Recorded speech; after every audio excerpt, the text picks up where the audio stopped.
All right, we're back another Saturday afternoon. It's not Hey noon. y'all, hey! That's I okay. am not Julius Hall, but we gonna be Hey, all right. that's all We right. gonna be all right. That's We right. we We gonna are be all we right. we are here. We may not talk about the topic that we have listed on the show docket, but we will definitely talk about something quite interesting. Chandra, I will defer to you to kind of Well, get us started. we got a lot to talk about.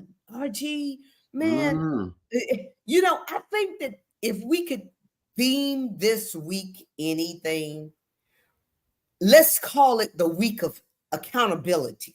mm-hmm, Okay. mm-hmm, If we can call it anything, let's call it the week of accountability, mm-hmm. because I see parents, on the news being, having to be accountable for what they allow their children to do. Mm-hmm. Like the the the the woman that's on trial right now. Her name slips me, but Mm-hmm. her son, I think he was like 15 or 16 years old when he Mm-hmm. walked into that school, and he murdered five of his Yeah. schoolmates and hurt a So, couple of more. so right, real quick, because I don't want to get too far. I have a hard time understanding she allowed him to do that. Well, the reason why I said she allowed him is because they called her in to the principal's office that same day, saying that they had found some disturbing uh writings of his and things Mm-hmm. like that. And whereas she could have Mm-hmm. taken him out of school that day and said, let me admit him into a mental health facility, Mm-hmm. her and the husband decided together, no, my child is, Well, hmm. That and I see she what you're was the saying. one that brought the gun for him and Oh, took him to the range wait, a how old couple of, was the student? huh? How old was the student? He was I think he was 15 or 16 when the actual act was actually taking place, When he did the but killing. it was 4 days after she had bought him a gun. You buy your 15-year-old or 16-year-old a gun, Right. and then you take him to the range to learn how to shoot. But that he has these underlying issues, you Well, know, did they like, know? I mean, they now to the I think a lot of time. Well, I know a lot of times, myself included, we can sometimes jump the gun, but did they know that until that incident occurred? I wonder if they really did. I mean, do we I know? think, I think that some parents are willfully blind, Hmm. okay?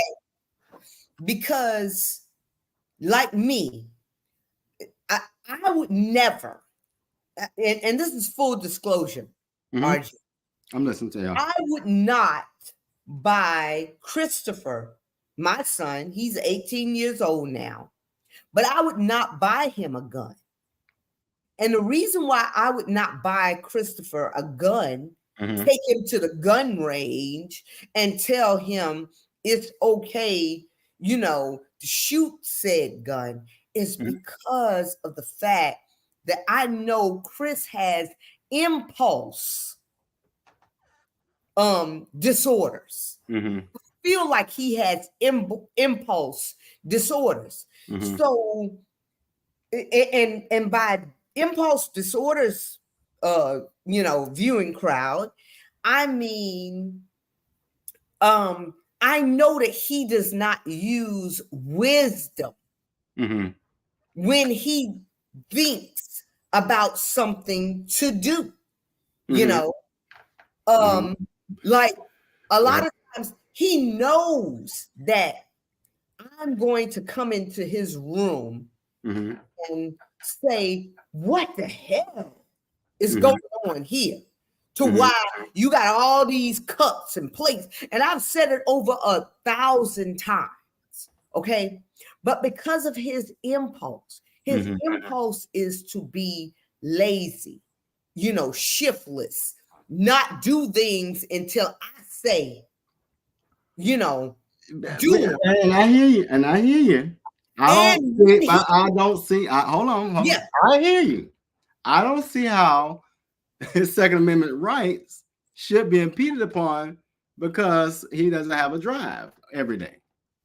Well, my thing is this, RG, I know that even though you're younger than me, you look good now. You look good. I'm telling you, you study. I must give you that something. I know that you're younger than me, but you grew up the brother of the person that had gone before you. Right. He was older, so he took the brunt of the type of discipline that your parents, Actually, I have more, and I'm gonna tell you the story about that. And see, this is we talked about this pre-show. I think I enjoy where we're going with this, and I will say this to our viewing audience and to the conversation. The difference between he and I were this: I really had more discipline, right? I tell you what, mom and daddy had to work when he was coming home from school and things like that. By the time it got to me, mama was retired at least, and so it really wasn't no going outside of the framework or the guidelines, right? And so in that regard, it was more clamp down, do your homework, go to bed. You're not going to hang out and all that stuff. I didn't really start hanging out till college, right? So I think in life, really, parents do a good job. Mine really did a great job, and I lived a very privileged life. But we also got to look at life circumstances. Let's use Chris's, for example. We never know, for example, if he may have an issue with you moving to Texas, or I don't know what his relationship is with his other parent. So these are things, right? Life things that may impact him, that might make him that impulsive person. We don't know. That doesn't give people a way out or an excuse. But what it does is ask us to dig a little deeper and get another understanding of what's going on, because nobody wakes up or nobody seeks to be, junkie or deadbeat or whatever they want to call it. Nobody wants to do that. But people do want to be heard, and people do want to be understood. And I think that's sometimes what we find mental illness is because people are not heard and understood. I get that, but if because all of us, there's just certain people you just know. I know my children. Okay. So if somebody comes to me and they say, well, Eric robbed a bank, I can emphatically say, y'all need to take a second look, because that is not in Eric's character. Right. It's not in his character to be that way. He's not a deviant of the norms of society.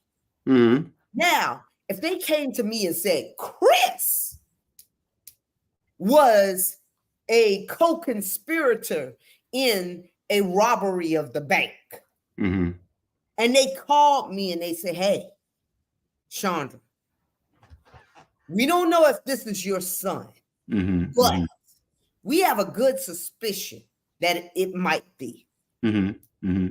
I can look deep inside of me, which those parents should have been able to look deep inside of themselves and say, hey, Houston is not a problem, because I can say that Chris more so than any of my children, Mm-hmm.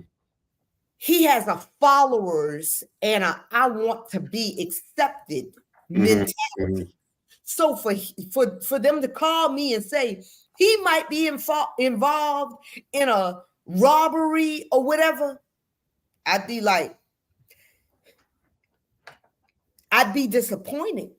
Mm-hmm. But I would be like, yeah, that could happen because And his mental capacity. So for this woman, for his mother, mm-hmm. for this shooter's mother to say, well, I didn't know nothing about it. No, Mm-hmm. it is your job. Mm-hmm. You know, if you're talking to your children or whatever, it is your job to know what is going on and how they're moving. And she knew Mm-hmm. she knew that something was a little bit off. Mm-hmm. And if she didn't know even prior, they gave her fair warning when they called them, her and her husband, up to the school and said, hey, this is the situation. And y'all need to pull him out. But there's so much I want to say about that right there too. That just I'm gonna tell you right now. I'm one of few like built like this. You can call me right now and say Chandra did X, Y, and Z, and I'm not gonna believe it because why? I'm gonna go talk to Chandra first. That's how I'm, and I'm just not gonna listen. I'm not gonna care. But in that instance, that woman probably was like, oh, he's just playing around, or oh, whatever. And she probably blew it off, or she probably was like, I'm not listening to this about my child. I mean, it is what it is. Now, maybe they should have sought out some counseling or at least had a conversation with the young man. I just have a hard time, even with my nephews. I don't have any children of my own. Or rarely will somebody call me and say this person X, Y, and Z, and I'm going to take it as Bible truth. And in the Black community, we do that way too often. Way too often, we do it too much, and you don't really take the time to digest it with the person you want. You know what I mean? That's why we have what's called rumors, right? And so, like you said earlier, when we were talking, you were in an incident. What if certain things had gotten to certain people? They would have assumed you were doing things that you had nothing to do with in the first place. But we got to stop doing that across the board. People are going to do things, of course. It's called life. At the same time, how many of us have a moral clock on at 24/7? I can pretty much guarantee there's a point in our lives, all of our lives, where we just kind of put that clock away for a minute. What I'm saying is this: we got to be very mindful that if we're not in that situation of those shoes, sometimes it looks a little bit easier. But I agree with you. I think what they should have probably done was, hey, we need to slide you into a little counseling session. Exactly, because if the writings or the depictions or whatever was enough, because he was in public school, and I'm telling you, those teachers are so overwhelmed.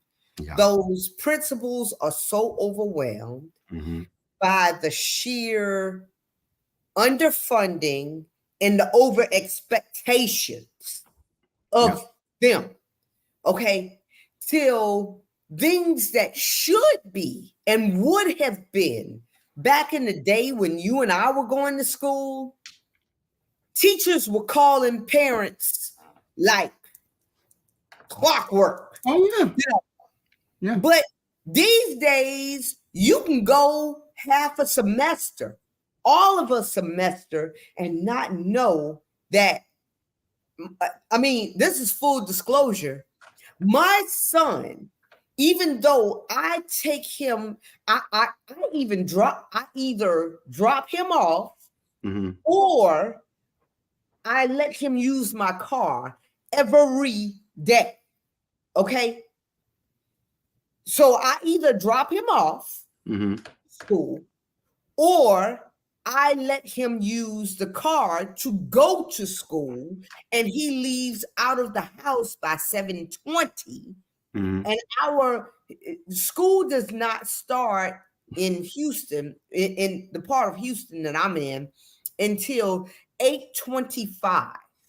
Okay. We live mere 19 minutes away from the school. So when I get an email telling me that he has been missing from his math class for 78 days. What? 78 What are you doing in 78 days? What in the what? 78 days. And this is, we're in the second semester. And he is supposedly graduating. 78 days. Ooh, that's a minute right there. My thing is this. Your ass ain't been in this house for 78 days, laying up in your bed or nothing. The mall, maybe in the mall. And I've been taking you to school, and even if I didn't take you to school myself, I let you drive my car. Yeah. So where the hell have you been? You've been missing for 78 days. What? In one class. What did he respond? What did he say about that? That's excessive. I'm gonna just tell you, RG, he did not explain with anything. And I was tempted to put these paws on his ass. Yeah, okay? I can see that. Because one thing that I am looking forward to, RG, is finally not being the full-time parent of anybody come June of 2024. So that means he has a plan. So he has a plan. He has a plan at the graduation. Well, see, I keep telling him, Ninja, you better have a plan. You better have a plan more than smoking weed and laying up in bed, because life is about to life for you. Okay? And if we are all if we are all just honest with our children, you know, if the white people that I would never give Chris a gun. And the reason why I wouldn't give Chris a gun is because he does not have impulse. So let me ask you this. Did you get him a cell phone? Yeah, he has a cell phone. And the reason why I bought him a cell phone is because I needed to put Life 360 on there so that I could see where are you? You know, when you take my car and when you take my car, or you say that you're going to be one place, I expect you, when I look on my Life 360 and I tap on your little head icon, I expect you to be where you say that you're going to be, you know. But the flip side of it all is, how much liability does a parent have when you have children that are going to, because we have children these days that Chris is not about that street life. He don't know nothing about the struggle. For real. You know, my older children, I mean, because you know I have 6 kids. So my older children know about the real struggle, coming home, no lights, no electricity. You know, if there's electric, there's no lights. If there's gas, there's no heater. Yeah, all of that. But this boy has lived in the T.I., you know, and you know all the stuff going on with T.I. and his Right. son. So what's your fear? Let them live. I No, mean, I think we've got to stop living. I'm gonna tell you something. Judge Tammy told me one time, and it was something totally different. Tammy Life Stone. life don't come with no manual. It just doesn't. And we want people to be in this prescribed box and do these certain things. And yes, for the most part, that will happen. But also, we got to realize that we live in a system that was never created for us in the first place. And so we are measured by people that don't even look like us. Well, But we supposed to conform to their norms. Like I do subscribe to that. And I also want to bring out the reality that we are living in a society where we ain't even supposed to be over here in this system in the first place.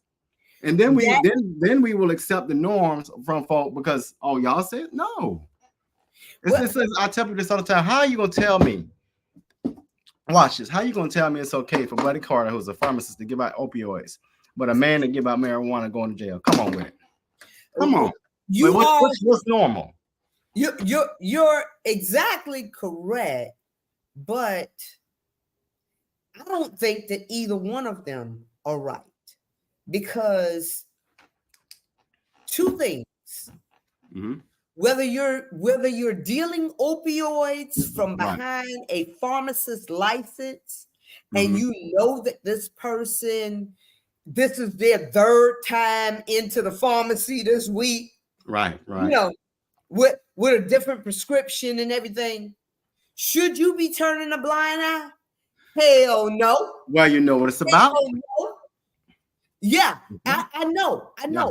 But if this person, and then you have your street corner pharmacist, you know, should you be okay with the decimation of your community?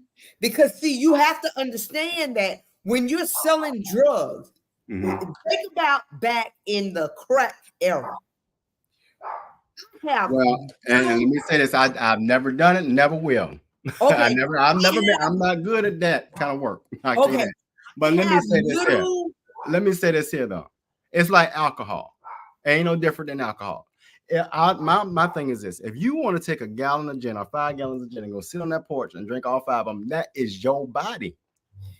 Who am I to say what you do with as long as you don't hurt nobody else?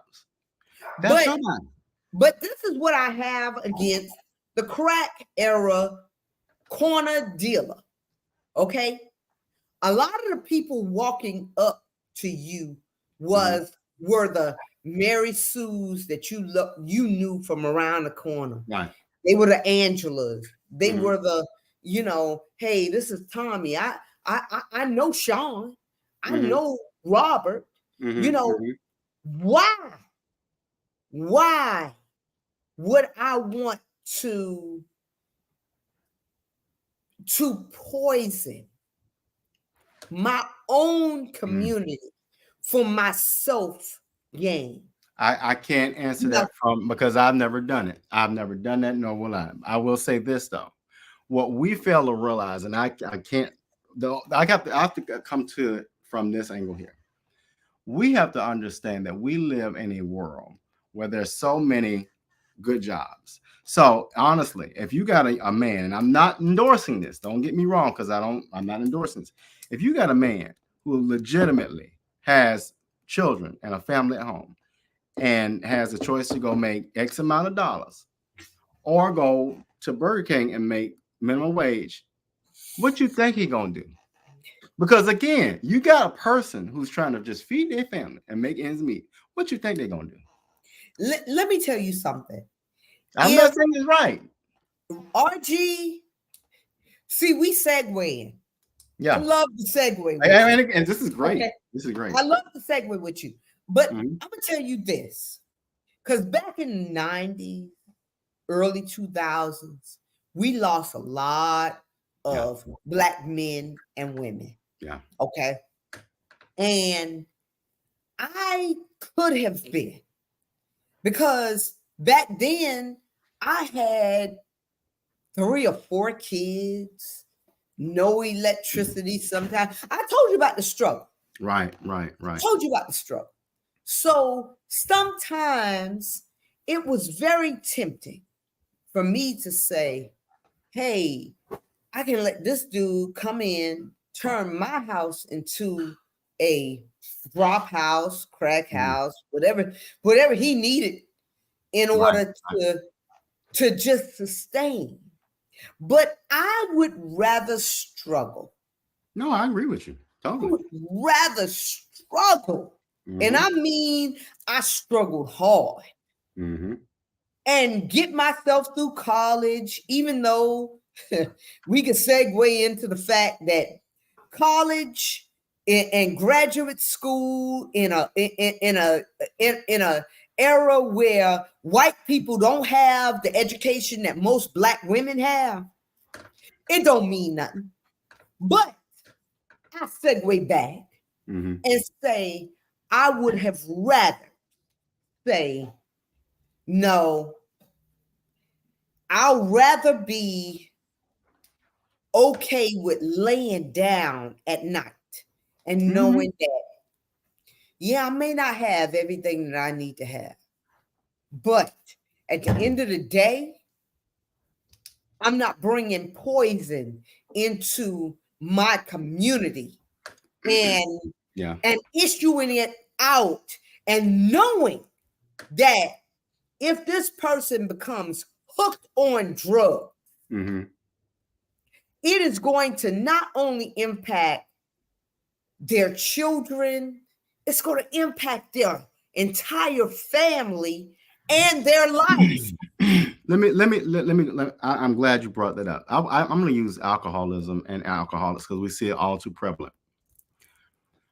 When are we as a community, as a church, as a healing people, as a understanding of people who came across on slave ships going to realize nobody wakes up any morning wanting to do that stuff. Nobody wakes up in the morning wanting to be an alcoholic. But when are we going to step in and say, like you said earlier, Mr. Charlie, I noticed you on the bottle or something like that, and pull Mr. Charlie aside. When are we going to do that? Because what I hope for, my daddy told me this story of having neighbors, and they would go to work all day, come home, get drunk, fight, because there are dangers behind all of this stuff, substance use. Yes, but as a child, it wasn't his place to go step in and see what was going on. But as we're gonna be neighbors, Christians, right? When we gonna step in and really give a damn about people? Are we just going to sit around and enjoy the entertainment? And I think that we are in, when the majority of our children are born into an era of reality TV, and everything is all about the show. Everything is all about the light. We don't give a damn about who we are damaging anymore. Segueing back to the AI photos of Taylor Swift, the video that Kwanzaa Gardner put up, the videos, not video, not just one, but videos that Kwanzaa Gardner put up of me after she had drugged me. Wow. We are in the era of, I just want to do this for likes. I'm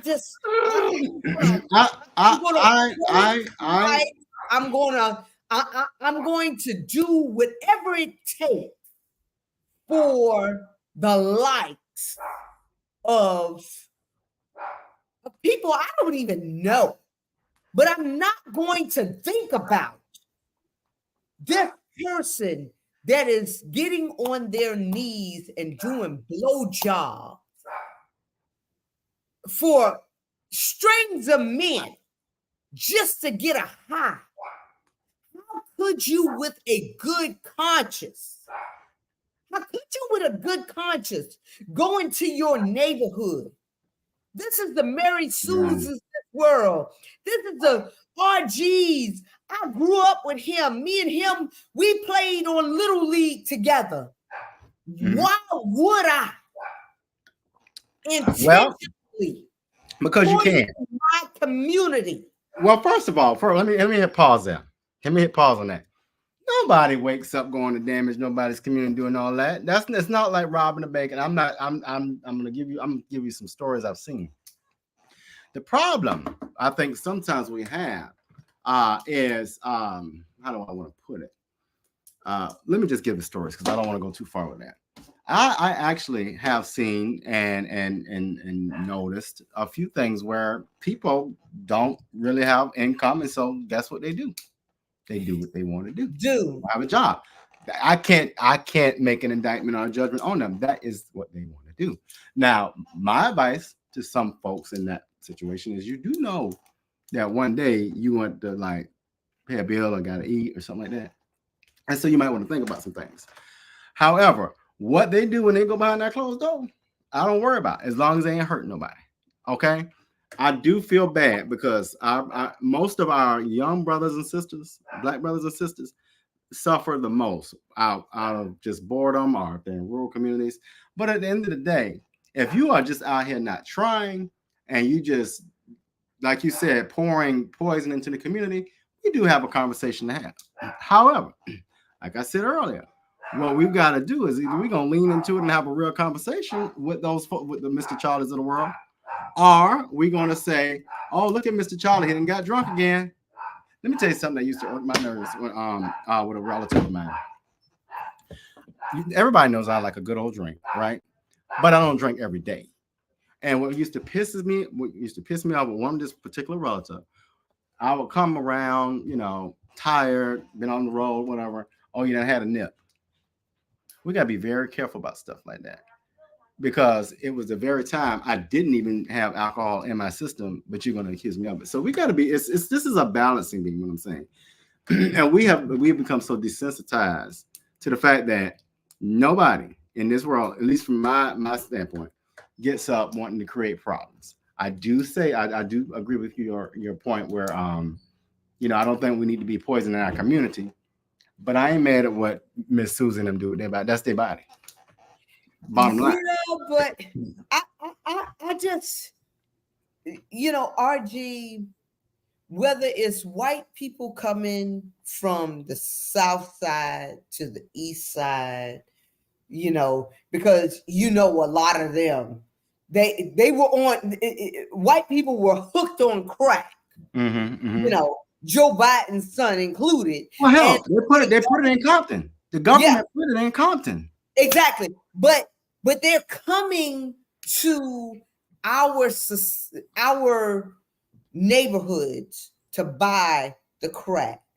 And not that I'm saying, not that I'm taking a playbook out of the Godfather movies and saying leave that stuff in the dark, to the dark people. They're savages anyway. No. I'm not saying sell. I'm not even saying sell to the white people and don't sell to your own community. I'm saying there has to be a better way. If I cannot sleep at night, RG, because I know that something, because my moral compass again takes place. Wow. When I decide that I'm going to do anything, even doing a show like this, my moral compass says to me, what topics do you tread on? How far do you take it? Who are you going to impact by going on the said show? Who am I going to impact if I have a pound of weed in my hand or a pound of crack in my hand, whichever one? And I'm selling this. You know, even though I can say, well, my family had to eat, baby, I feel like this. And this is where my faith kicks in. My faith kicks in when I can say, God will provide. Correct. He will always provide. Mm-hmm. If I think that Black people, because we have been the most impoverished, we've been the most oppressed throughout history, all over, you know, internationally, nationally, whatever. We have been the most oppressed people. Mm-hmm. So, but still, just like you, just like the that famous poet, you know, say, but still we rise. Mm-hmm. Maya Angelou. Maya Angelou Mm-hmm. said, but still we rise in spite of. That's right. We can still rise. That means that I don't have to kill you, RG, Mm-hmm. or you and your family in order for me and my family to rise. Correct. You know, all I have to do is, first of all, seek God Mm-hmm. for my true purpose, seek Him for my vision in the purpose, and just trust Him that He is the light to my feet. So Mm-hmm. every step that I make is going to be God guided.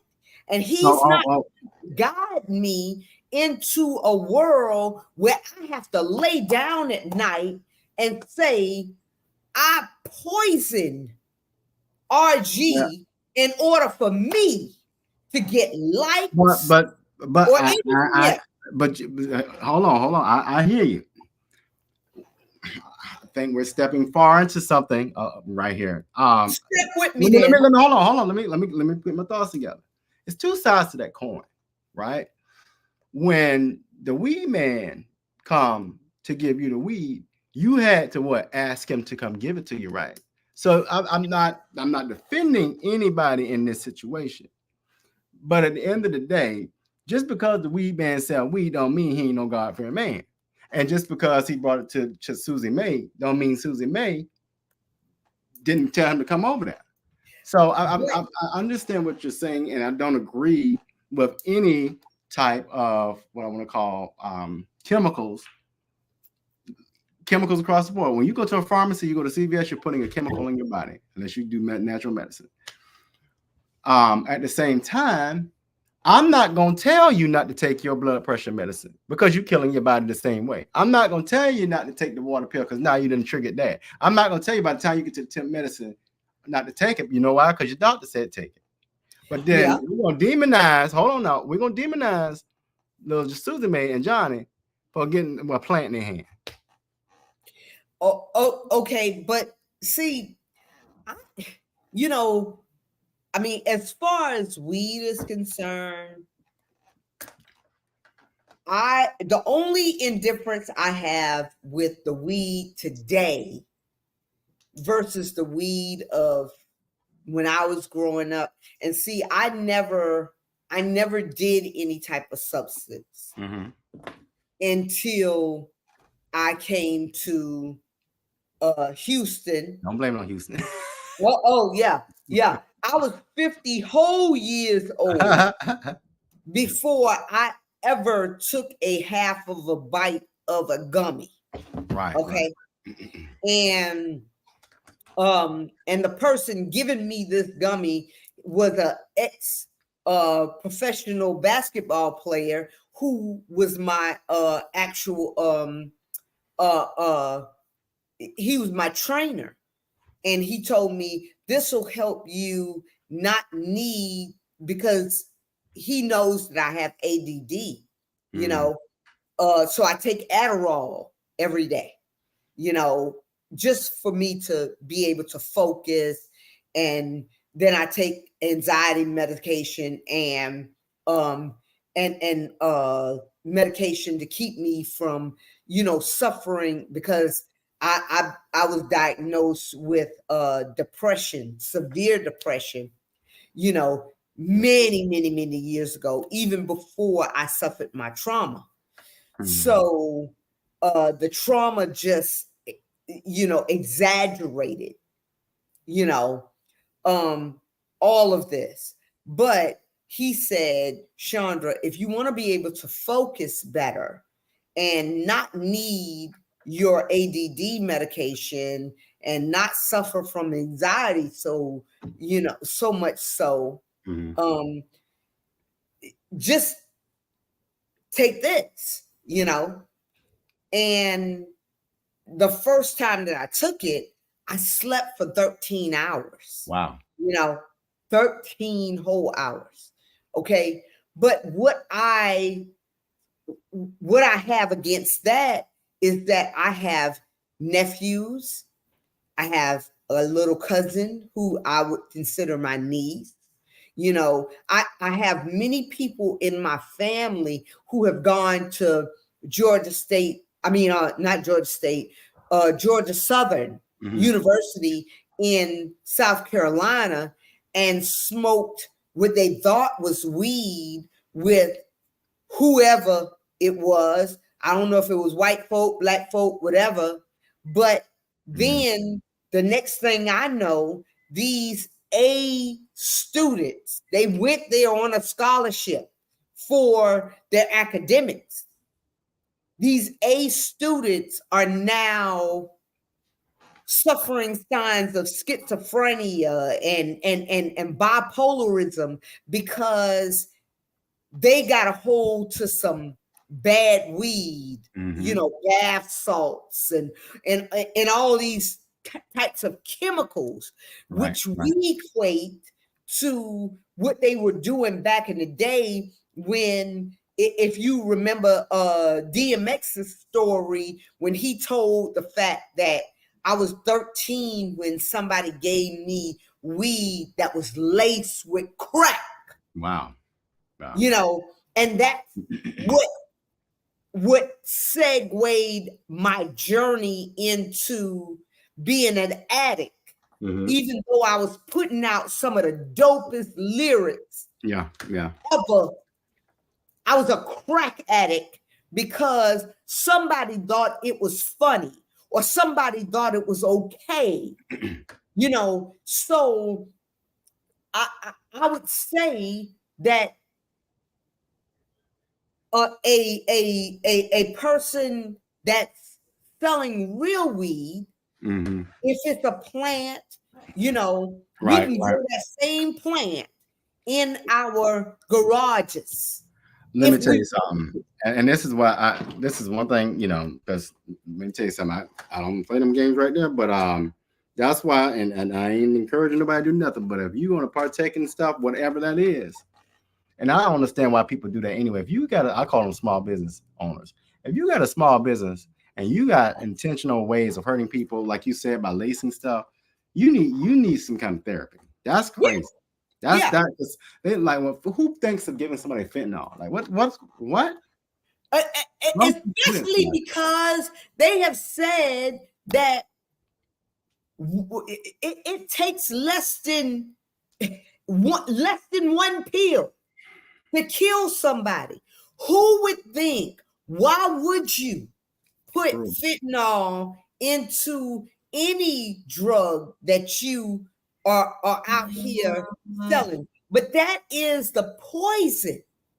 This is people intentionally saying, I want to get you higher than high. And my question is to anybody that would do it, do you really, you know, never. Well, I'll tell you one thing, and this is tragic, and I never. So long story short, about during COVID, I used to live in Atlanta, so I had a good friend in Atlanta. I was like, I wonder how. I'll just say John Dean, and it was like today. I'm sitting there looking and going through social media, and realize John got killed just 5 days ago. Mm. And stories like that happen, and because you were around people who didn't give a shit about your life, right? And so, those things do happen. And I just, I hate to see how it goes that far with anybody. Period. Even with alcohol, I hate to see somebody killing another person or having an accident. I do think that just like people have blood pressure and kidney issues, people also have life issues. I'm not saying it gives them a right to do what they want to do, but I do think we do need to make a bigger emphasis in this world around mental health and how do we really, really identify ways to live healthy. I mean, that's the bottom line. Wellness is more than just making sure that you can get up and walk and breathe and eat every day. Wellness is a whole gamut of your physical, your spiritual, and your mental. I mean, sometimes those Yes, things work well together. yes. And you are totally right on that, RG, because you can be the healthiest person physically, but if your mind ain't right, That's right. and if you don't know, I don't care what God you intend to pray to. Mhm. If you pray, whether you praying to the ancestors, Right. or you praying to Mother Teresa, or you praying to Jesus and Allah, you Hmm. know, if you don't know that there is a higher being than yourself, and if you are not thoroughly connected, I think that you run the risk of running amok, you know. No, I don't believe so. I think I do agree that you do have those serial killers out there who are crazy. But let me give you a great example. Let me just give you a great, a good story, just a real good story, and this is help kind of frame things.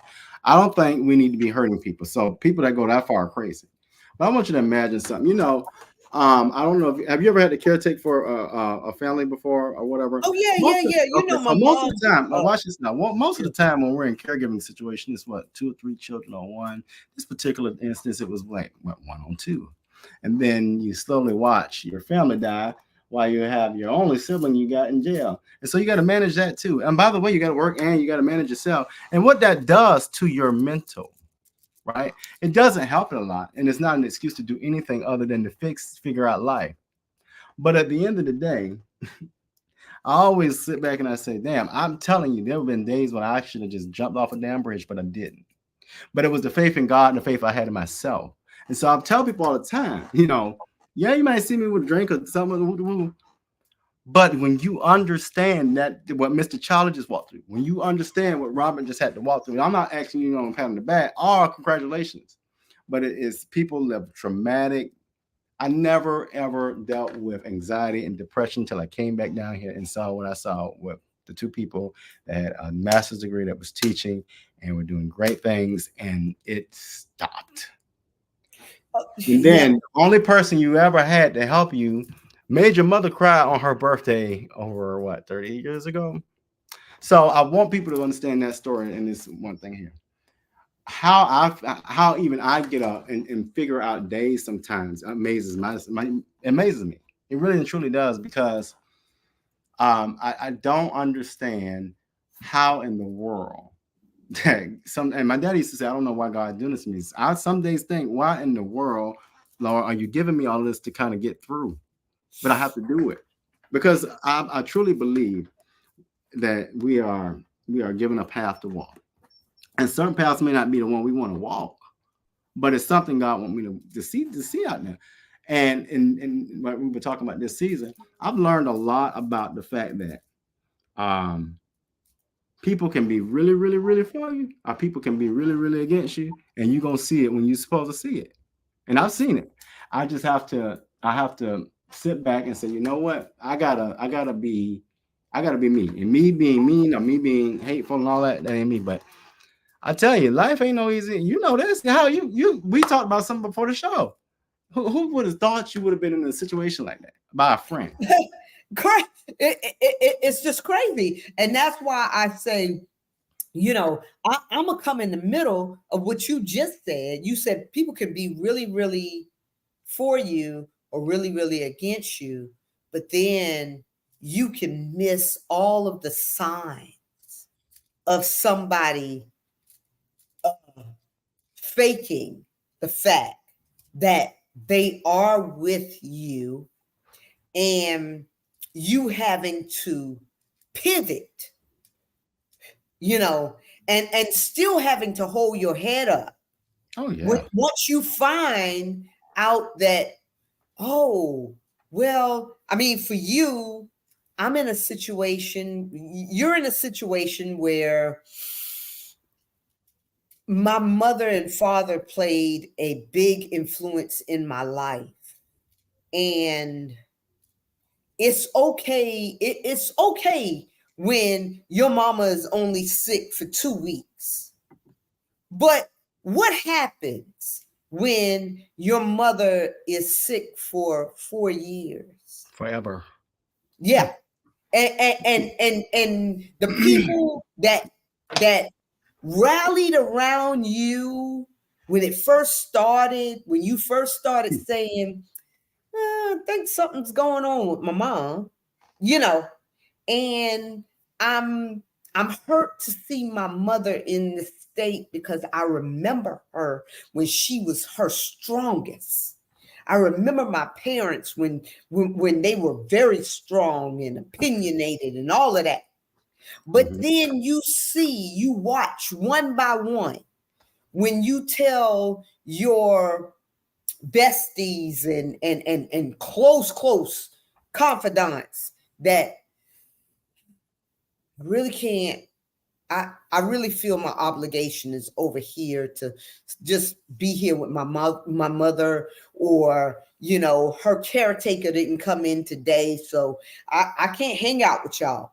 I have to do such and such, because I've been in those situations, and then when you come to terms with the fact that many of these people, now you're going to have some that's going to be with you to the bitter end, to the coffin.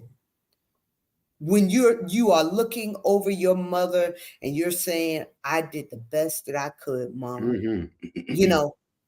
And you're heartbroken and everything. You're going to have friends like that hold you up in that time. But it's going to shock you. And it's going to disappoint you, the people that will exploit. And oh my God. Okay. Oh, I know exactly. Yeah. They're talking about. They're going to minimize and everything your true heart situation, just like what I was telling you before the show, when I was telling you about somebody that I thought, Kwanzaa Gardner, who I thought was my best friend. I didn't see that coming. I could have saw, because I don't put anything past a man, Anybody. I don't put anything past anybody. It can breathe and it can walk, it can do damage. Yes. So if a man is showing a woman, just and see, we're segueing back to Trump, who we started out this conversation with. That's crazy. If a man see how we do? If a man can show you attention, but they're not getting that same, they're not getting that same energy back, they're apt to do anything. And that's why I feel like Trump did what he did. I don't know the whole, but I think that he felt like he was deserving of raping this woman. If he, and I feel like he felt like he was able to demoralize her by saying, wait, you wouldn't even be my type and this, that, and the other, So, but I did not put anything past the person that raped me. Mm. But what I did is I put faith in the friendship that I had with the person that set it up. But and I'm glad you said that, because I think a lot of times from the outside looking in, it looks a certain way. I had a situation where I was, you kicking it with people. I already knew the person was deceitful, but I don't, whatever. Let's have fun with it, because I'll play like I don't know. But a lot of times, me looking in, I wouldn't have known what your mode of operation was. And I think sometimes we're looking at it from the outside in. We really don't, we don't know what we're looking at, right? I'll never forget it. I would just enjoy the fact of, dang, you really think you think you're doing something over there? Okay, that's cute, and then things will blow up, and I'll be like, get the hell out of my face. Yeah. Yeah.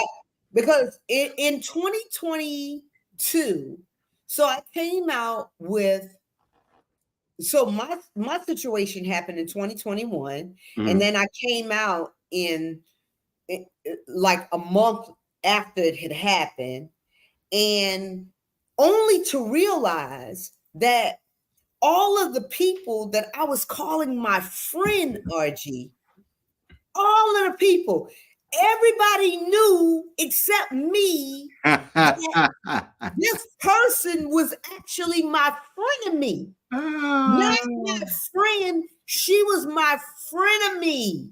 She was talking about me every day she could behind my back.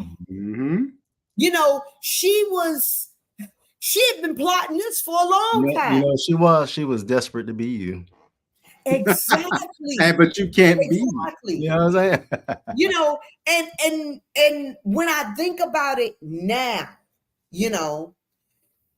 I sometimes I'm mad at me because I did not see the warning signs. I mean, they were clearly there, but I didn't see them because a lot of times we walk blindly. We're willfully blind. I can appreciate what you're saying because it resonates really, really, really well.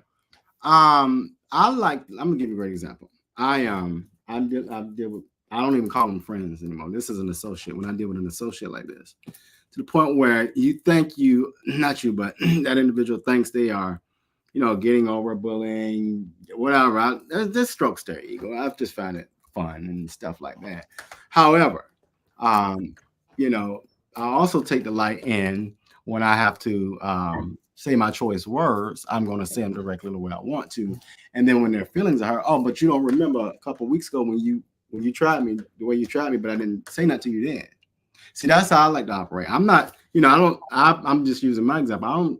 Sometimes, yes, we are willfully blind, but there's times when I just enjoy the ride. And then when I get the opportunity to make it look like a whole, ass, I do. And I take pleasure in that, because the thing is with this right here. No, I speak for you when I say this. We don't get up trying to hurt people or be mean to people or to be malicious to people. If we can help people or be on their side, regardless of how they treat you, you try to help the next person, right? And that's the thing that I sometimes fail at, but I try to stay close to is, as my daddy would say, be kind. It's not hard to be kind, but we want to do everything else because everything else gets us with the crowd. That everything else makes us look cool. That everything else makes us do that. But at the end of the day, that everything else runs out, and then you're going to have to deal with me. But I'm not going to do anything because, like I tell people, God going to handle you. God is going to handle you. I don't understand how, no when, but God is going to take care of of that, because the thing is, in the end of the thing, we either going to be in this world to hurt people or to help them. Yep. And see that I think that as black people, I think as black people, because I deal with a lot of white people, like on my job and everything. Mm-hmm. And white people don't have the faith that black people have. You know, they don't move really in faith because they go to church. They go to church, you know, but when it comes down to really being in touch with, I know that even this, whatever your this is going to work out for my good. Mm-hmm. You know, white people don't move like that, you know, and that's what makes people like Donald Trump so dangerous, because he moves in his own, he feels like it's his own power. It's my money, it's my voice, it's me saying, it's me doing, but he does not move in the mode of, hey, maybe I need to back up off of. No, I hear what you're saying, but again, well, not again. I want personally, I want to walk back to how he was raised. Trump never had anybody to tell him no. So now when y'all tell him he didn't win, no, oh he accident. No, I won. I won. It was great. It was great. What is Trump doing? Trump is public facing, giving y'all his behind the kiss, talking about he grabbing women by the woo, right? That's one situation. I'll use let me think, Bill Clinton situation when he did some things in the Oval Office, right? And people had so much judgment over that because oh my God. But we lost our mind because the man did something with a woman in the Oval Office. When in all actuality, it would have never got out if she didn't say anything, right? So, and comparing those two situations, right? They're equally probably not the best standing person at that moment. But again, the context kind of drives what went on. Now, I'm not saying Bill should have did that, but he did what he did. That's between him and Monica, not America. Now with Donald Trump, he got an issue with America because you messing with folks' livelihood, shutting down the government, all that kind of stuff. So what I'm trying to say is we gotta contextualize this stuff sometimes, because if not, we'll jump off the rail and be like, oh my God, Donald Trump, he shows signs of going to shoot up a school.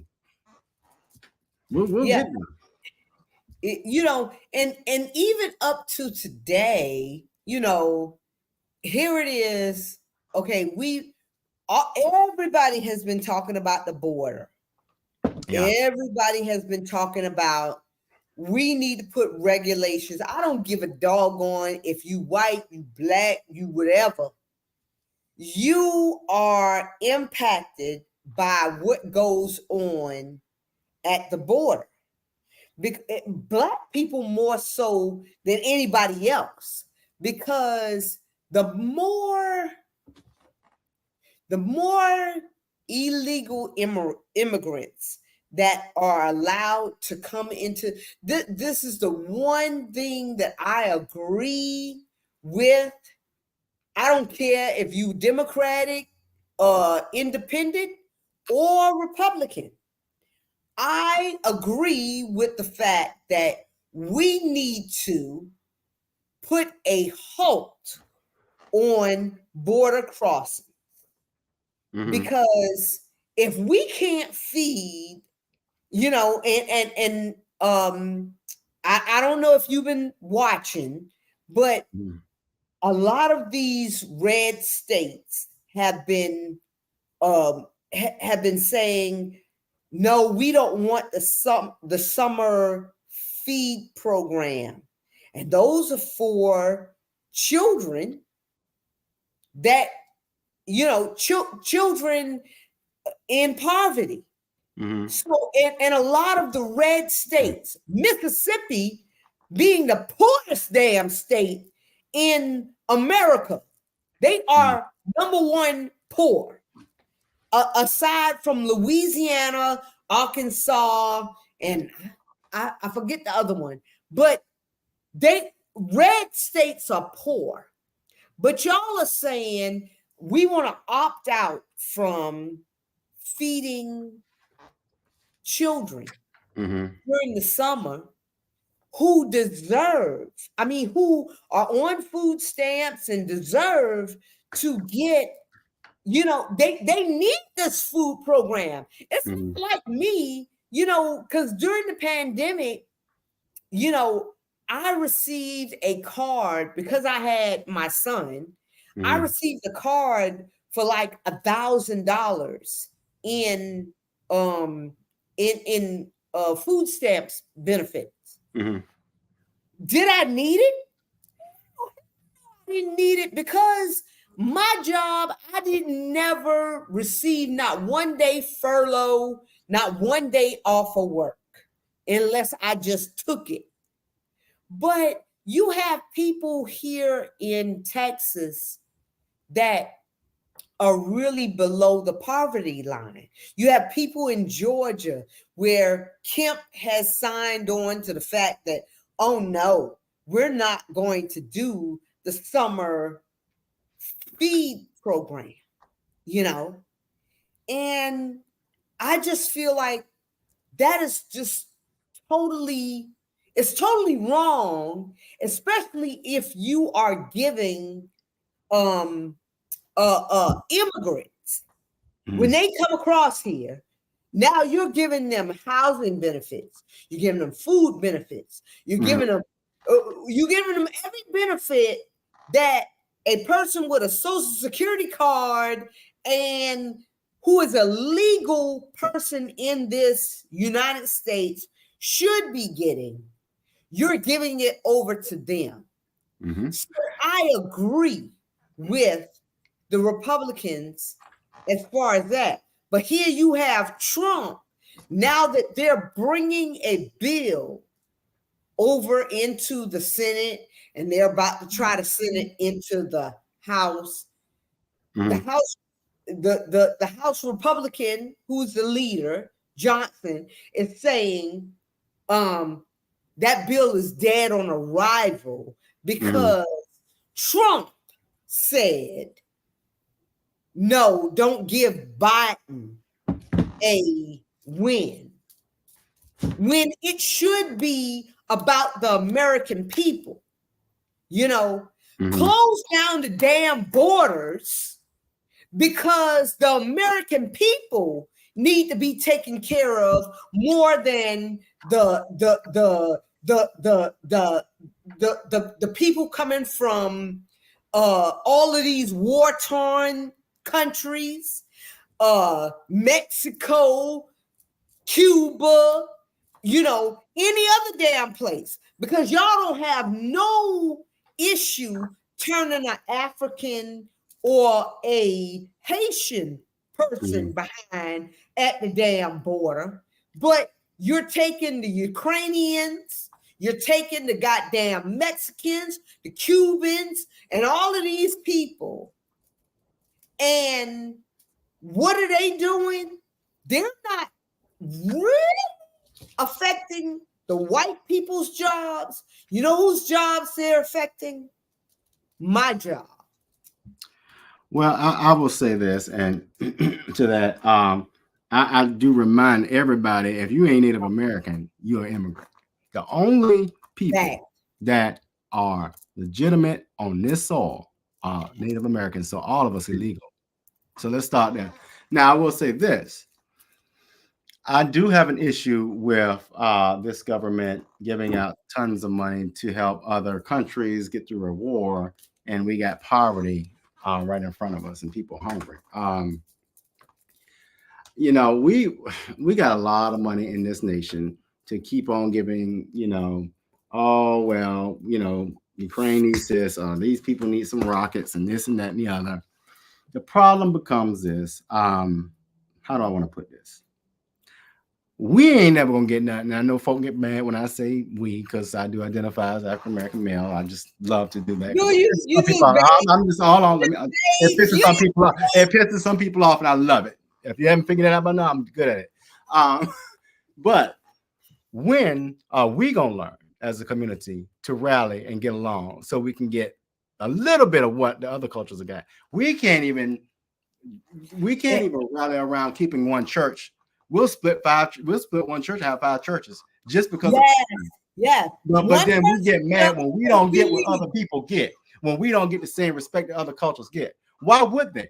You think about it. When you come to certain cities, who running the liquor stores? Who running the hair shops? Who getting the investment? Chinese folks? Not us. Not us. No. Not us.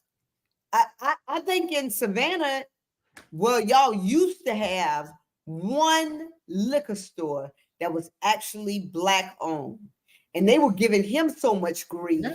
Yeah. It bothers me now. And this is what gets me. We will talk about everybody in the street, but then let them jokers, them silly folks downtown, demonize our Black businesses, and that's okay. So economic disparity, we don't excuse that. Yeah. See, that's what killed me. We gotta be real about some stuff. Economics and generational wealth and building homes and getting our people in some what I want to call sustainable living wealth situations. Let's talk about that. Yes. See, because we waste our time, and especially downtown, they waste their time on all kind of stuff. When will we talk about flooding? When will we talk about poverty? Huh? Yeah. Oh, okay. Okay. Well, we got let's talk about this first. We got to step up Savannah. The bullshit. We got to step up the nation. I'm not even convinced. No. Y'all got to step up Savannah, who ain't done a goddamn thing for poverty since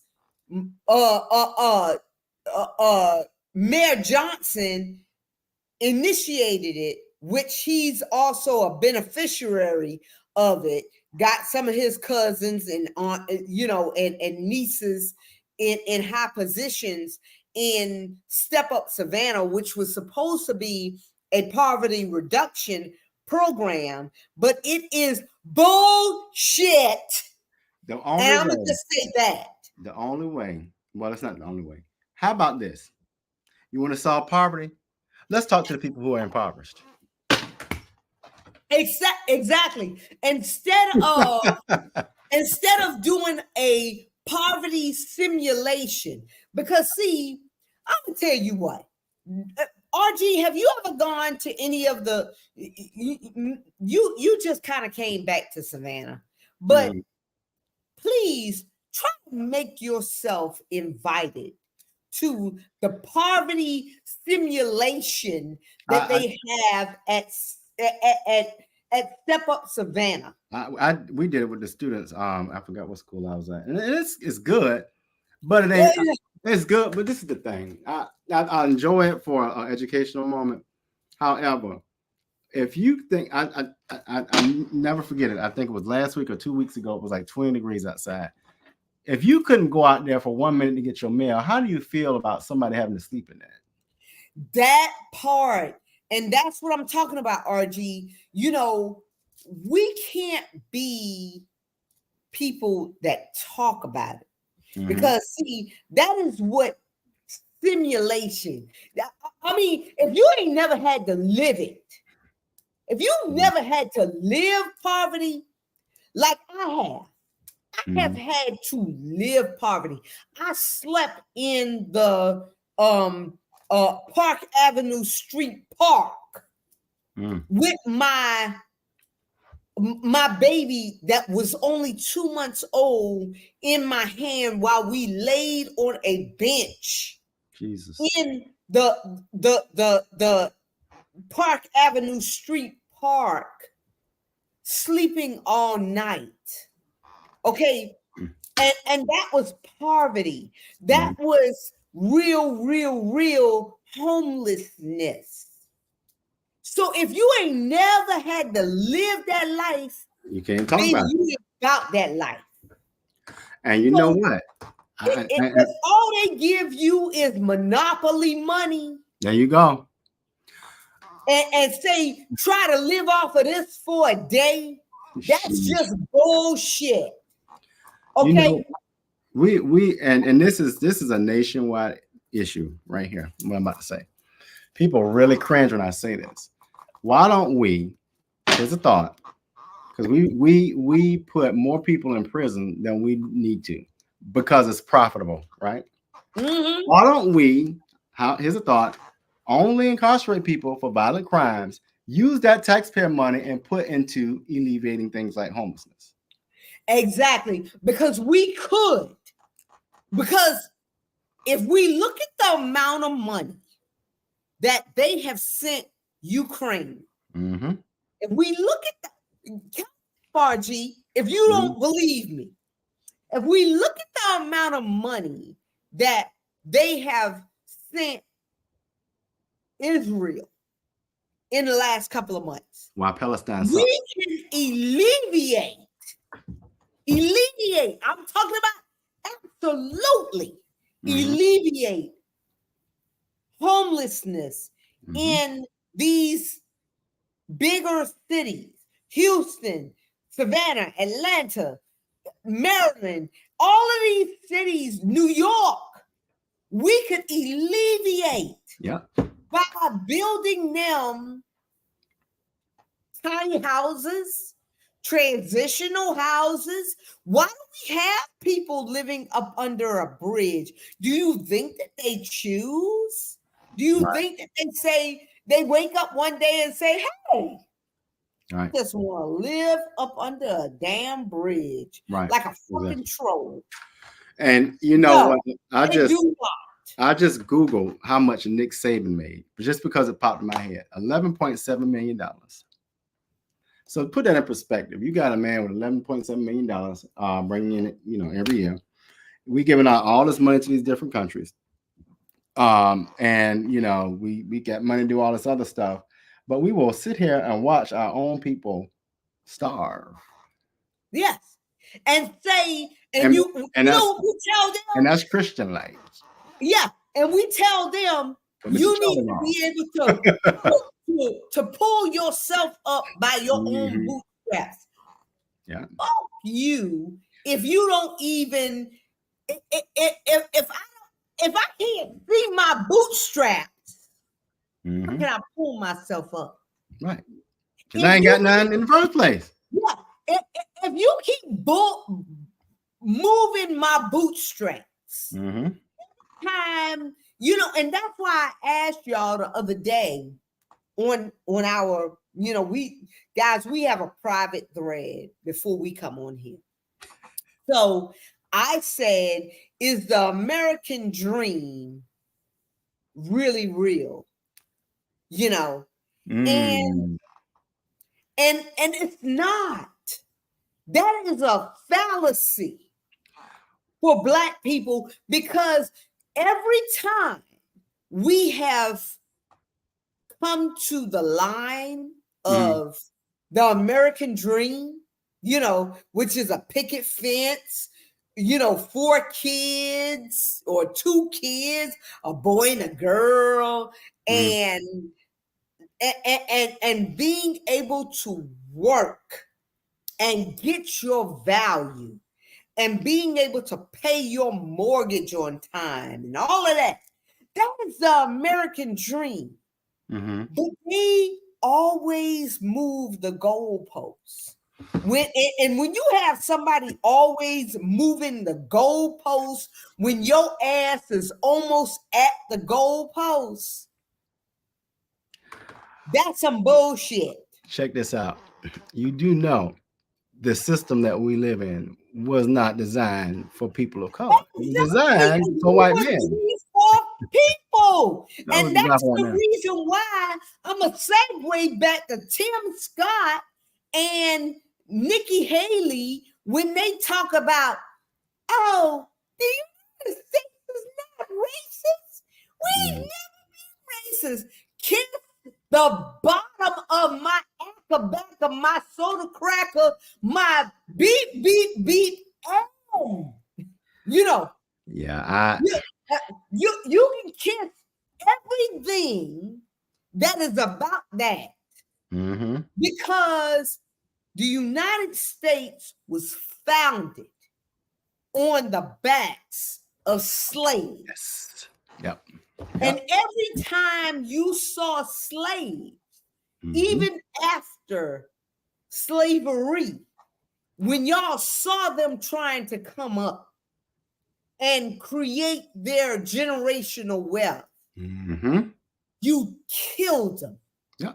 So, you, when I say, I'm just going to say it, RG, because I know that you too politically correct. Say, the American dream was never for us. No, it wasn't at all. Even when they were crafting it, when they were doing the actual defined American dream, we were still enslaved, or we were still under Jim Crow, or we were still being lynched, or whatever. And mind you, people, we just got a lynching bill.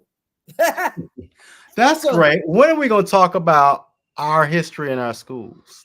Okay, because they don't. It's still going on.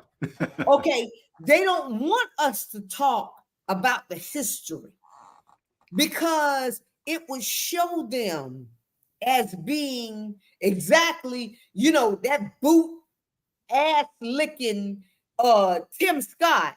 He make me want to piss on him every time I see. Every time he gets to a line, I just want to piss. I want to come and do a golden shower, really, on Tim Scott, because Tim Scott is anti everything that Black people should be. You horse mouth looking. Boom. Oh my God. My head just bursts when I saw him last week. This dude, here was Trump saying, you must really, because anybody, RG, if you gave me my first job and you said, hey, Sean, I'm gonna give you a shot. So Nikki Haley gave this horse mouth ninja a shot and said, I'm going to appoint you to the Senate. But now you are a Muppet up under Trump's rectum. And you get up there looking like what is that thing? Just like a boot in Sheffield, for Black people.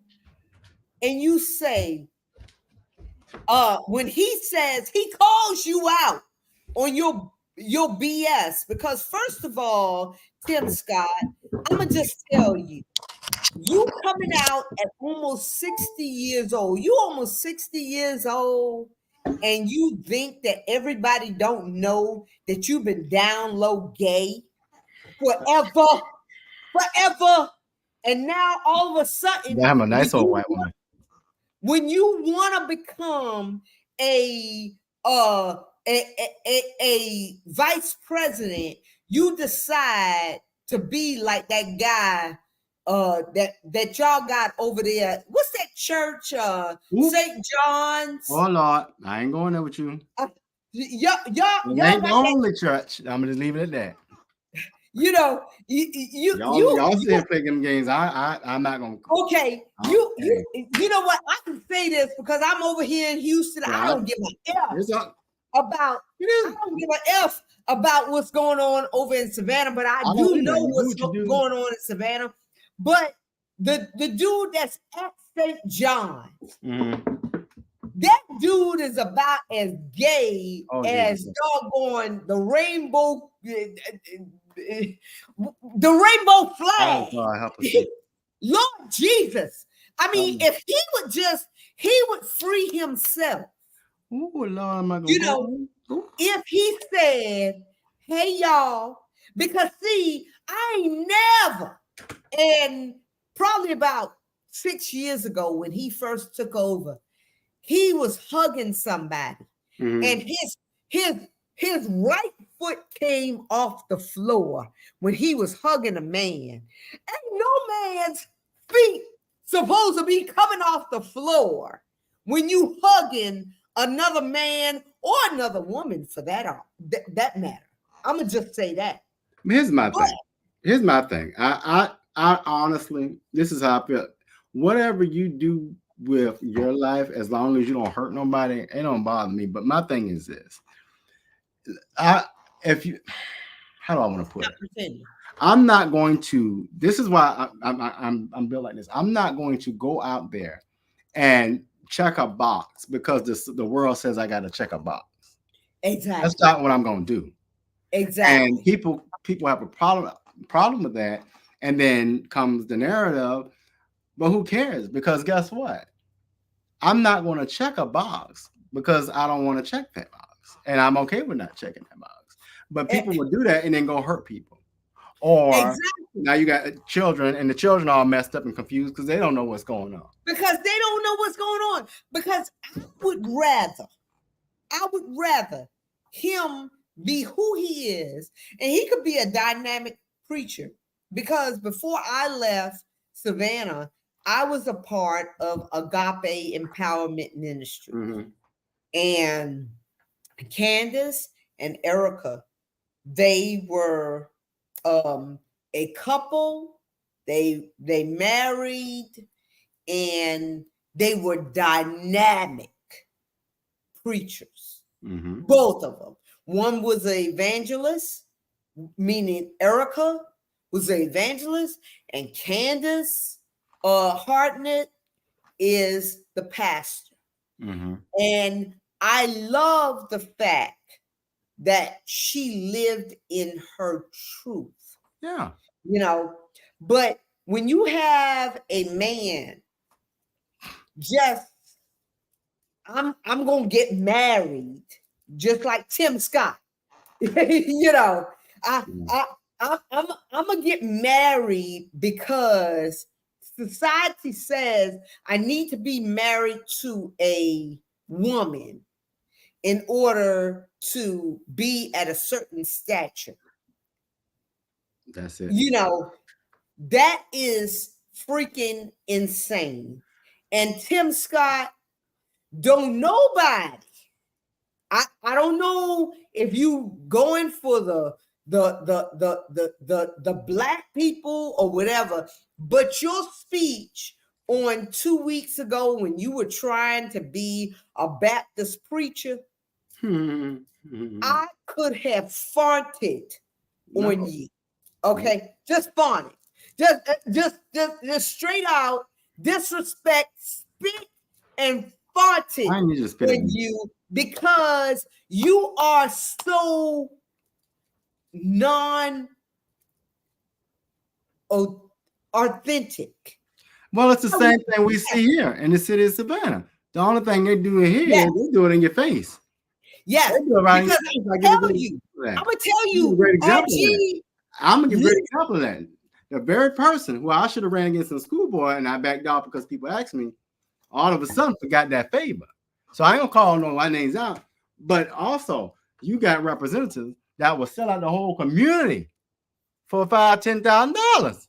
Yes, but I'm gonna tell you this, RG, let RuPaul, if RuPaul would run for anything, I would move to whatever the state was, or if he was running for, you know, just just nationwide, and I could vote in the nationwide if he was running for president, I would vote for RuPaul, because one thing I know about RuPaul is this: he's authentic. He's authentically him. And I don't you know want what? People anybody when he wears representing. a dress, that's Huh? people gonna get hung up on that one thing right there. No. They would not, because Not these Negroes in America. Shit, no. that's a lie, RG. That man could give them $1 million. The fact that he wore a dress would be RG, a pinpoint. I'm gonna tell you this. Yeah, I'm telling It's you. because people would rather a authentic you. They would rather. I love, and I'm talking about love God. I'm aside from God, my children, and my shoes. I love RuPaul. I think he's a great person. And I would vote for him. I think he's a great person. But the Negroes in America, the evangelical Negroes, they're not gonna get past the one little thing. He wears a dress, and that's gonna get them. That's been the issue with the community all along. Forget the fact that the man is qualified, got to work, that can do the work and get us some get us further as a community. He wear a dress. But you know what? I really don't believe that. No, come on now. RG. That's been our habit all along. RG. Barack Obama probably has been the most productive president the United States has ever seen. You know what we do? He ain't enough of black people. That's what we do. Well, that's what we do. Well, I'm gonna just say, I can say it flat out right, that even though there were certain situations during his 8 years, Barack Obama, that he did speak on our issue, like the George Floyd issue, like like when that young guy was shot, the mixed guy, he was shot in the midst of a stop, a natural traffic stop, where he shouldn't be dead to this day. And this woman said, "Oh, I mistakenly, pulled out my gun as opposed to my taser," which was bullshit. But Barack Obama spoke on those things. But I still, to this day, 2024, feel like, Barack, you could have done more. You could have done more. You could have done more. You did some. You spoke out on some. You did some. But I, as a Black woman who owns a business, who aspires to be able to compete with every other white business, you could have done more. And that's the reason why I'm so hard on Biden, who, in the wake of George Floyd, never lived up to his little hype when he said, "If you Black, you ain't Black if you don't vote for me." But you know what? My thing watch is, this. What have you done for us? I'm going back to what I said earlier. Why would anybody treat our community any different when they haven't in a long time? Because we don't get along. We don't treat us right. That's what gets me. We don't treat us right, and then we expect other communities to come do it for us. You are exactly right. Because if we have no expectation, if I don't come to you, RG, and if we were dating, I would say, RG, within 1 year, you are wasting my time if you don't propose marriage, because I'm of the age now where I can't just be effing around Right, right, and jumping D over D. You know, right. need somebody that's going to say, I see your value. I want, I see you for who you are, and I want you. And I'm going to do whatever I can to please you. And Mhm. then we're going to move forward together. But Biden, because nobody, they just took him to task on, oh, he's a Republican. He's going to champion our needs. He has not championed one of our goddamn needs yet, because You don't have to.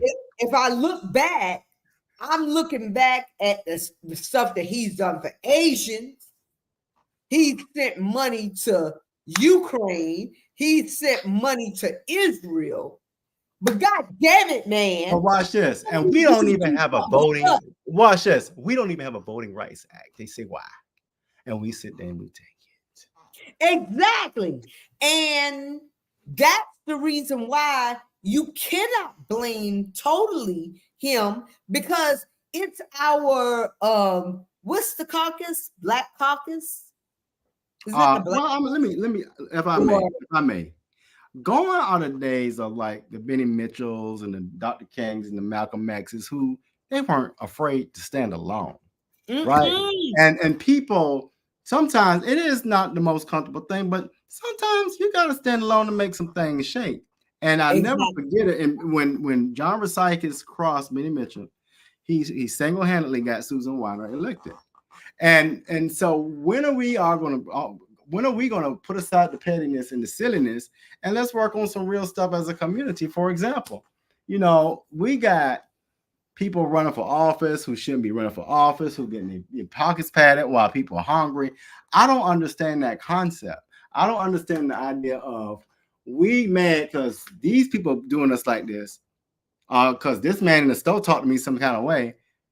But we let them do it every day. We let them do it. I mean, every day. It's just like, yeah, you are totally correct, because I'm gonna tell you, RG, you can live right there in Liberty City. Hell, Estelle lives, quote unquote, in Liberty City. But when my needs were not being met right there on in the area where I was, and when they were allowing businesses to open up illegal strip clubs and all kind of foolishness right next door to my house, and I'm telling them, hey, this shit cannot go on. When you are not standing up for my rights as a citizen, I am going to challenge you. And that's the thing that we do not do as Black people. We get them into office, but then we do not hold them accountable, and we do not challenge them. And that's the edge that the Jewish people have over us. Because I'm telling you, the Jewish people probably have meetings every week. Let me tell you something. One of my favorite cultures is the Native American culture. At one time, and I don't know if this is still the case, but on the reservations, some of the tribes had a bad alcoholism issue. But the thing about the Native Americans is they continue to educate their youth. They pass down stories. They hold their traditions. But you don't never tell them. You never hear them talking about, oh, we got a lot of alcoholism on the reservation. We got to get that kind of a mindset where stop worrying about the bullshit and let's focus on the goal. Exactly. Because guess what? how many years we gonna keep passing by and we ain't pulling our people out of Yamacraw? We shouldn't be worried about no Yamacraw because we should have uplifted them. Exactly. We should have We gotten should not things give prepared and gotten them on a fucking wealth pack. But no, we exactly. don't worry about We shouldn't give a fucking damn about our people still being stuck in the projects when we need to get them home ownership by now. That's why I love Tia. Are you fucking kidding me? You know, I mean, those are the things. If we get our people out of poverty and make them understand that, hey, you don't even need to still be living. If you've been living in project housing for 3 years, your ass should be straight by now. And let me move you into home ownership, because that's what's going to get you long range assets. That's what's going to help you in the long run, because you sitting in Yamacraw ain't helping you, them, none of us. It's how do you want to, it's still systemic and it's hard to see that. You know, the thing that broke my heart, I had to go to support a constituent the other day in Superior Court. And at Superior Court, they bring the I guess the jail, the guys in jail back. 100% of them were black males. That's sad, and it was over silly stuff, right? So just that alone, we have got to figure out a way, and I lean into the black churches, because that's the black churches really got us through the civil rights movement. We got to lean onto these black churches or some kind of organization to we got to do better with the community. I mean, I don't care that the young man, as long as he didn't hurt nobody, I don't care that the young man went and stole a pack of gum. I don't care about that. What I care about is understanding that, did we have the conversation with the young brother so he understand what the implication was on that particular act, right? So I was sitting by people and like, he did, and making all these judgment calls. I'm like, we will make judgment call after judgment call instead of going to ask the young brother what happened. That. And guess what? Everybody, 90% of the people in that courtroom that go to that courthouse are low wealth folks that look like a brown black folk. Come on, man. They just average people making about $40,000 a year. Yeah. Not even. Because, I mean, over here in Houston, we're making money. But over in Garden City, Savannah, Georgia, y'all making about $40,000 a year. And you are right. And I watch this, going back to Donald Trump. Donald Trump got people killed. Folk got killed from that thing. We'll go in the courtroom, cuss out a judge, talk about the judge, fine. And our young brothers may have cussed out an officer and got what? 10 years. I don't see it. You know, but at the end of the day, you know, we have to not only first of all, we have to hold our voters accountable. Mm-hmm. And then, because see, if the people that are elected, RG, know that just like Liberty City, they have a big following. But the worst thing about Liberty City is that their following are just status quo type people. Oh, we're voting for Estella because, you know, we've always known Estella's name, even though she ain't done shit for us. You know, we've always known her name. And even though RG could be the best candidate, we just gonna go for Estella because we've always known her name, you know. And the thing is that Black people need to become more educated on their vote and responsible to their vote.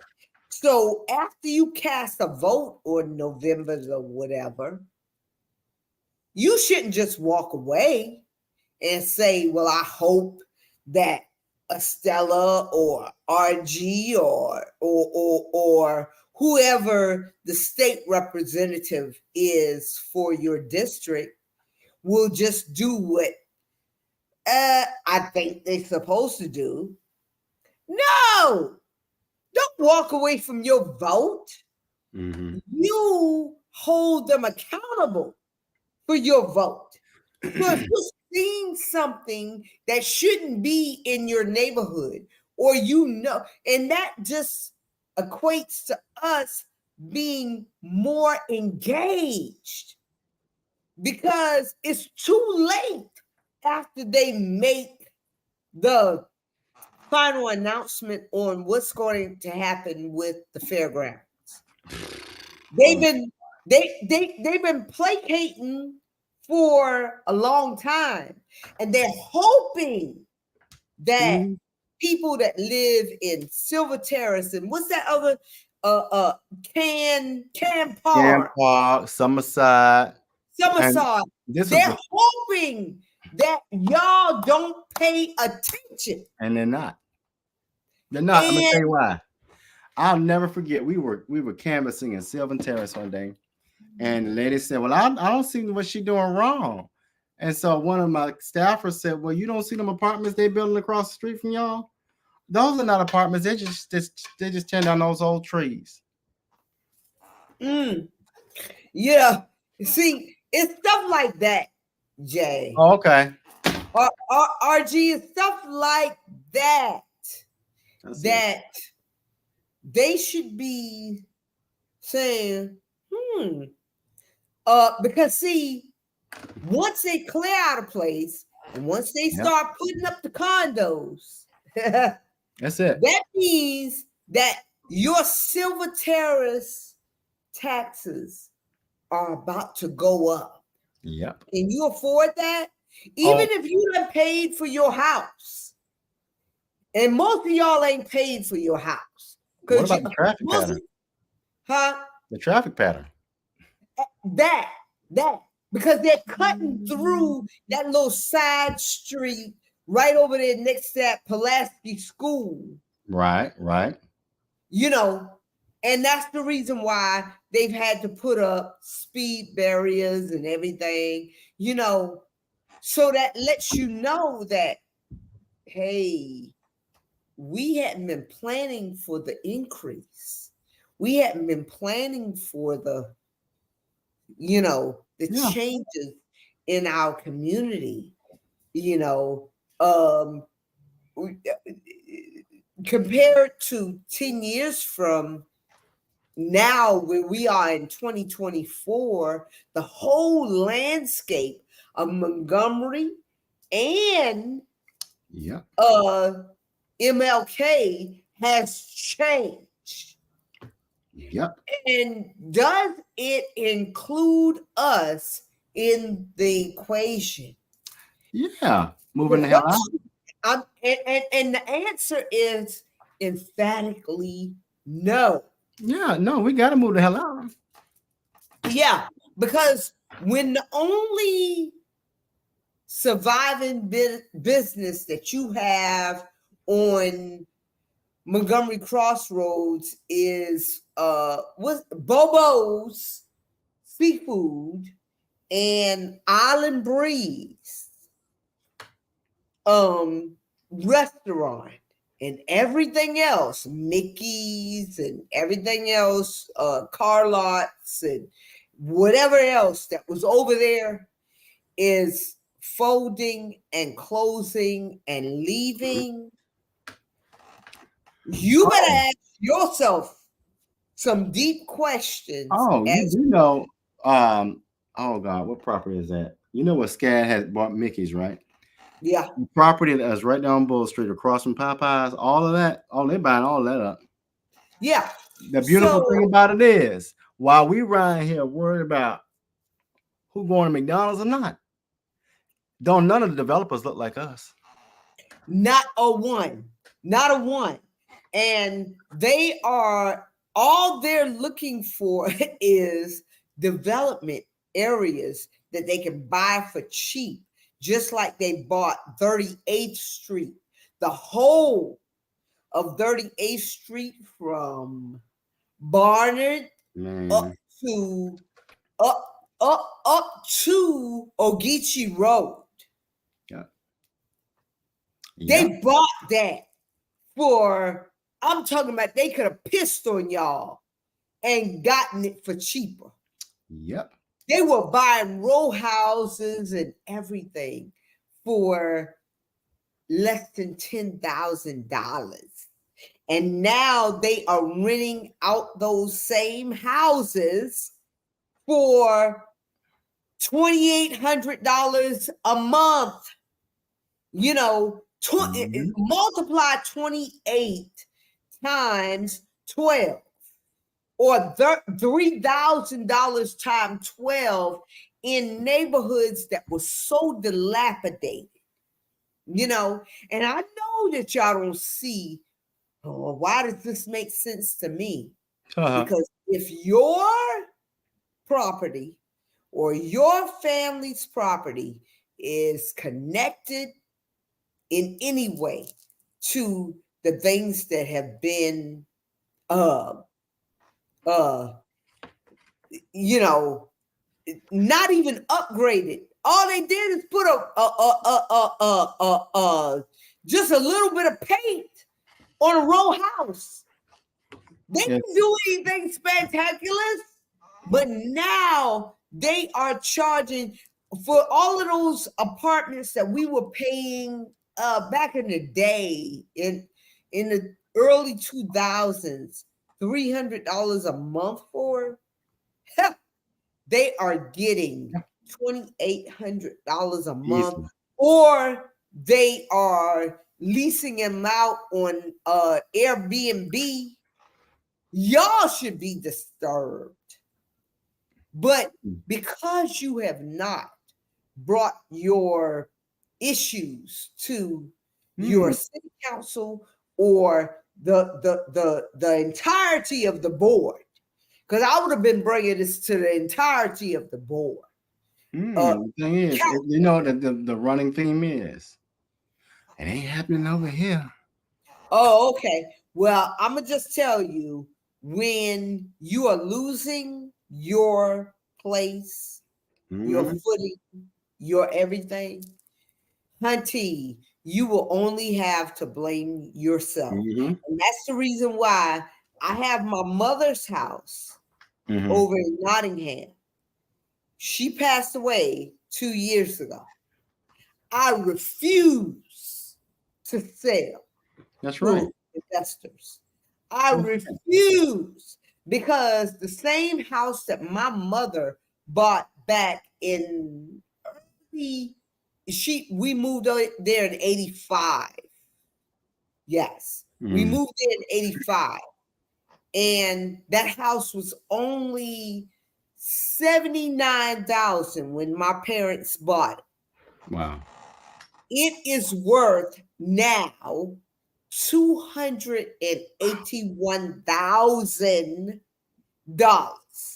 Wow. And I refuse to sell it. They can kiss my ass. Yeah, you better rent it, lease it. Yeah, don't never sell it. Yeah, they have come to me and my brothers and sisters in different ways and all kind of stuff. But we are not selling my parents' investment. That's right. So, and that's what I would tell you, RG. Oh, let me tell you something. Beautiful home. That, Let me tell you something. My aunt has a home right there on Arcadian. And she doesn't have any kids or anything. But I promise you, something happens to her right now, that house ain't being sold. That's it. You don't sell real estate if you don't have to. Mm-mm. And you know, I just, who the hell is this? Oh, that's Julius. I don't understand how. Well, I do understand. Some people do need the money at the time, but if you don't have to sell property, don't sell it. Mm-mm. Now, people are gonna try to jack you up. You probably go through hell and back again, but just go through hell and back again and keep the property. Yep. Because even the house that I have, I bought it last year, and my intent is the fact that I am not staying in Houston. I'll be back in either probably Florida because they don't have state tax. Yeah. I'll probably go to Florida and I'll do my, we gotta get out of here. I'll be there and then I'll retire. But there's no way in hell I'm going to sell my 5-bedroom, 3-bath house. I'm not going to do it. That'd be crazy. That'd be crazy. Yeah. No. I'm not going to do it. I'm not going to do it. Even though everybody might be saying, why the hell would you buy a house that big? You don't even have that many kids. Because I want to. Because it was an investment, and I bought it because I knew that, first of all, I was going to come into it with equity, and when I leave, when I decide, like next year, if I decide that I want to come back to Savannah and rent an apartment, I'll still have my house that is going for $3,600 a month. There you go. That's it. And you can rent out a room or what have you. All right, we gotta go. You see them put the thing in here. We will see you hopefully on time next week. This was a good show. Yeah. Oh yeah. RG, thanks, Teray. I always love coming on with you. Oh yeah, Jamal Teray called me and roughed me up, and he was exactly right. And so we will be back next week. I'm trying to find my video. Same time. Well, no, we'll be on time next week, hopefully. But Chandra, if you want to join us again, we'd love to have you. Cool. All right, we're out of here. Love you guys. All right, take care. Love you too now.